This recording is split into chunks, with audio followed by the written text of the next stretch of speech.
New topic क्या है? PH scale मान। समझना इसमें क्या है? पीएच मान।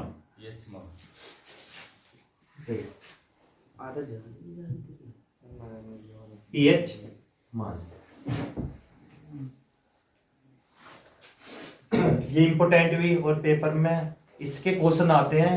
जैसे ये मान के चला एमसीक्यू में हमें जब दिया और ज्यादातर कौन सा आगा वही बताएंगे। समझे इसका किसी के फॉर्मूला याद है इसका? पीएच देखो माइनस log बेस पे 10 और h प्लस 5 ये वाला इसका फॉर्मूला होता है पीएच मान। ठीक है, ये वाला इसका फॉर्मूला है। किसी अगर इसकी परिभाषा लिखनी हो तो कैसे लिखेंगे समझना। तो किसी विलेन का, विलेन क्या होता है? विलेन जानते होगे तुम। जैसे विलेन क्या होता है? एक होता है विलय, एक विलायक।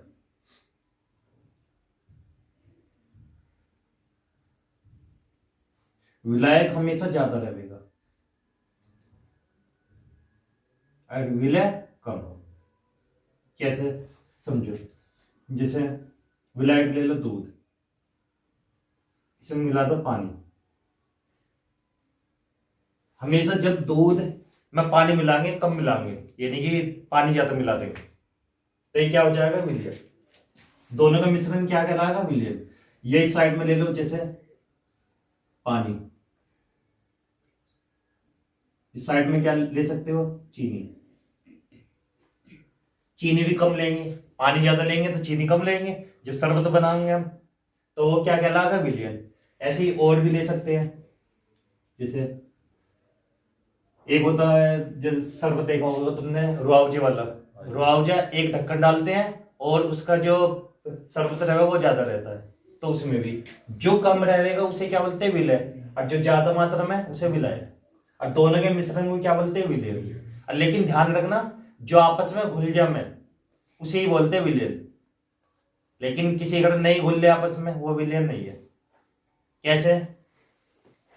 जैसे हमने ले लिया पानी, अब पानी में हमने मिलाते क्या? रेत।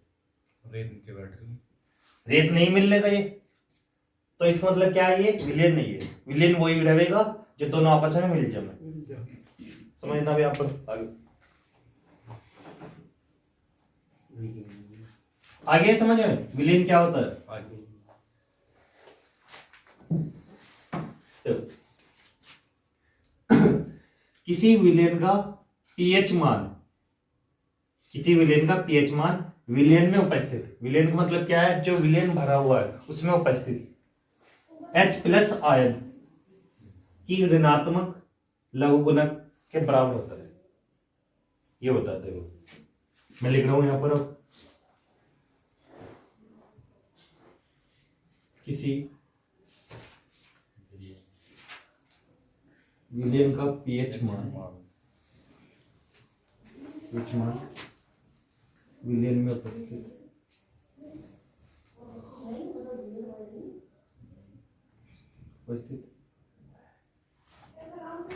किसी विलयन का पीएच मान विलयन में उपस्थित H प्लस आयन,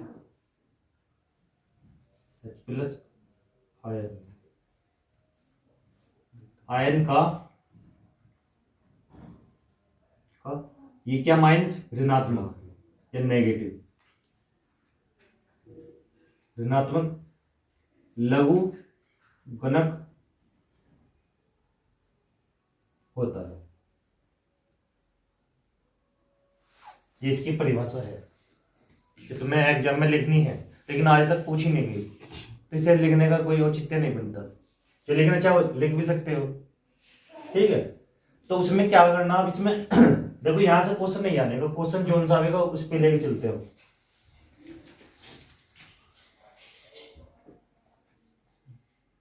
जीरो एक साइड में 14, ये क्या होता है? पीएच मान एक स्केल ही हो गया। स्केल का मतलब है कि मापने वाला, जैसे तुमने सेंटीमीटर वाला देखा होगा, मीटर वाला, ये होता नहीं, ऐसे ये भी क्या है, एक स्केल है, इसमें पैमाने की तरह नापते हैं कि किस में पीएच मान ज्यादा है, किस में कम है। उससे हमें ये पता चल जाएगा कि कौन सा अम्ल है, कौन क्षारीय है। जैसे 0, यहाँ पर क्या 14,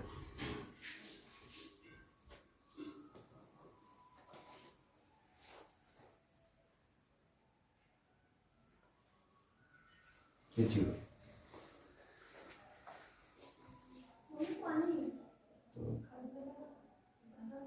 4, 5, 6, 7,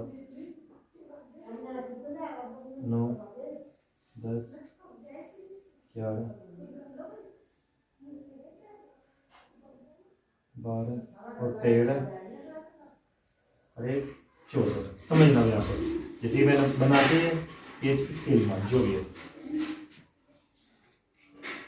किसी घन तुम्हारे से पूछा जाए कि उदासीन कौन सा, उदासीन रहेगा हमेशा ये साल।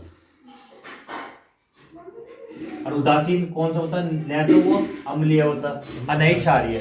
जैसे देखा होगा तुमने जल, जल ऐसा है ना तो वो कड़वा लगता और न ही वो खट्टा लगता। तो इसमें क्या हो जाएगा यहाँ पर जल।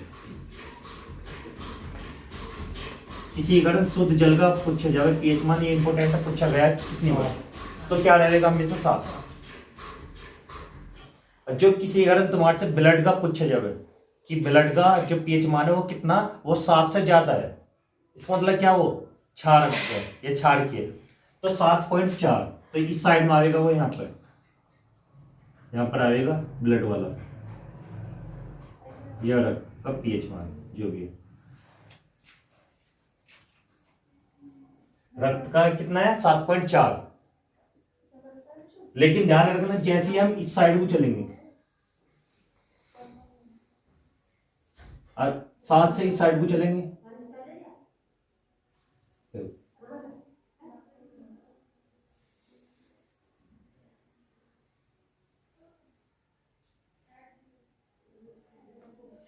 क्या होगा देखो, जैसे हम इस साइड को चलेंगे 7 से, ये 7 से उस साइड को चलेंगे, दोनों में अलग अलग डिफरेंस है। इस साइड में क्या है, जो क्षारक है उसकी प्रकृति चेंज हो गई, इस साइड में अम्ल की प्रकृति चेंज हो गई। किसी कारण यहाँ पर जो 7 है, 7 से हम इस साइड को चले 6.9 इस साइड में, तो वो कैसा रहेगा, अम्लीय रहेगा, लेकिन वो कम अम्लीय रहेगा, ज्यादा नहीं रहेगा वो। सबसे ज्यादा अम्लीय कौन सा रहेगा, 0। किसी का पीएच मान 0 है वो सबसे ज्यादा अम्ल है, उसमें है ना अम्ल की मात्रा इतनी है बहुत ज्यादा। और 0 किसका होता है, 0 होता है HCl अम्ल का, हाइड्रोक्लोरिक अम्ल का। और वो किस में पाया जाता है, जानकारी है किसी को? बहुत सी बार ये देखा होगा तुमने, एसिडिटी हो जा तो वो हमारे शरीर में ही पाया जाएगा, पेट में HCl अम्ल। तो सबसे ज्यादा किसका रहेगा पीएच मान, इसका रहेगा, अम्लीय, ये अम्लीय है सबसे ज्यादा। और ये किसका है, HCl अम्ल का। अरे HCl अम्ल कहां पर पाया जाता है, पेट में, तो ध्यान रखना यहां पर HCl अम्ल इसका ज्यादा है। लेकिन उस साइड को चलेंगे हम, उस साइड में क्या हो जाएगा, ये इस साइड में क्षारक ज्यादा, किसी का 14 है क्षारीय में, तो वो क्षारीय प्रकृति में सबसे ज्यादा है, उसमें क्षार ज्यादा मिलेगा। क्षार का मतलब क्या है, वो कड़वा ज्यादा है। इस साइड को चलोगे ये खट्टे हैं, और जैसे हम रक्त का देखते हैं 7.4 है इसका। कभी तुमने ब्लड का टेस्ट किया है, जैसे चोट लग जावे उसके बाद बोलता है कि अपनी उंगली मुंह में दिल है, ऐसे बोलते नहीं, तो वो कैसा लगता है ब्लड, थोड़ा सा नमकीन टाइप का लगता है, नमक टाइप। अब कहीं पे ये आ जाए नमक, NaCl आ गया, तो इसका मतलब क्या है, इसमें क्या है, क्षार है। क्षार क्यों है, जब ये रिएक्शन बनी होगी उससे पहले क्या आती है, या तो NaOH थी, यहां से OH आया था प्लस HCl, दोनों की रिएक्शन बनने के बाद NaCl आए थे प्लस H2O जो भी आया था। तो पहले ये क्या है, यहाँ पर ये क्षारीय प्रकृति है, ये HCl क्या है, अम्लीय प्रकृति। दोनों का जैसे ही मिलान किया तब जाके ये बना है। तो इसमें क्या दोनों मात्रा है, इसमें क्षार भी था और इसमें अम्ल, तब जाके क्या बना हमारा ये नमक की प्राप्ति हुई थी। लेकिन वो नमकीन इसी वजह लगे कि उसमें क्षार भी है और अम्ल भी। अम्ल इतना नहीं है, अम्ल तो ना के बराबर हो गया, लेकिन क्षार ज्यादा है। क्षार की स्टार्टिंग हुई है यहां से, ध्यान रखना, ये सबसे ज्यादा इंपॉर्टेंट है। पहले इसे नोट करो सभी जो बताया मैंने। क्या उदासीन, इस साइड में जाएंगे तो अम्ल की प्रकृति क्या बढ़ती है इस साइड में, और जैसे इस साइड में जाएंगे क्षार की प्रकृति बढ़ती है। लेकिन सबसे कम जो क्षार रहेगा वो 7 के आसपास रहेगा, और अम्ल भी क्या है 7 के आसपास ही रहेगा, ध्यान रखना। उदासीन कौन है, जल। और जैसे जल से इस साइड में चलेंगे हम या उस साइड में चलेंगे तो दोनों में ये ना फर्क आ जाएगा।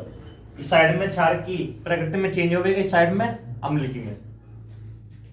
समझना यहाँ पर HCl अम्ल किस में पाया जाता है, पेट में। ये इंपोर्टेंट है, HCl अम्ल ध्यान रखना। ये इसका कितना है pH मान 0। एक होता है जठररस, ये भी हमारे पेट में पाया जाएगा, ये भी इसका कितना होता है 1.2। और ये भी कैसा है, अम्लीय प्रकृति का है ये भी। ऐसे फिर 2 के बाद जामे 2.2, ये किसका है, नींबू का रस। देखा होगा खट्टा हो गया, ये होता है नहीं खट्टा। जब ये खट्टा हो गए तो ये कितने खट्टे होते होंगे, इनका तो और भी ज्यादा pH मान है। ध्यान रखना, जैसे है ना 0 पे जाएंगे सबसे ज्यादा है pH मान, इसके बाद जाएंगे इस साइड को हम तो उसका कम होता चला जाएगा ऐसे आगे को। और जैसे हम 7 के आसपास आए जैसे 6.9 तो उसका बिल्कुल ही कम हो जाएगा pH मान। ऐसी तुमने देखा होगा खेत में किसी कारण अम्ल की प्रकृति में चेंज आ जाए या क्षार की उसमें, तो उसमें ये ना अम्ल और क्षार का यूज करते हैं हम इसमें खेतों में बताएंगे, वे क्वेश्चन कल कराएंगे। देखो यहाँ पर क्या है, शुद्ध जल का कितना है pH मान 7, ये ध्यान रखना, ये इंपॉर्टेंट है भी। ऐसी 7.4 रक्त का एक होता है मिल्क ऑफ मैग्नीशिया, इसका कितना 10। ऐसी क्षारक सबसे ज्यादा किसका है 14 है NaOH का, सोडियम हाइड्रोक्साइड।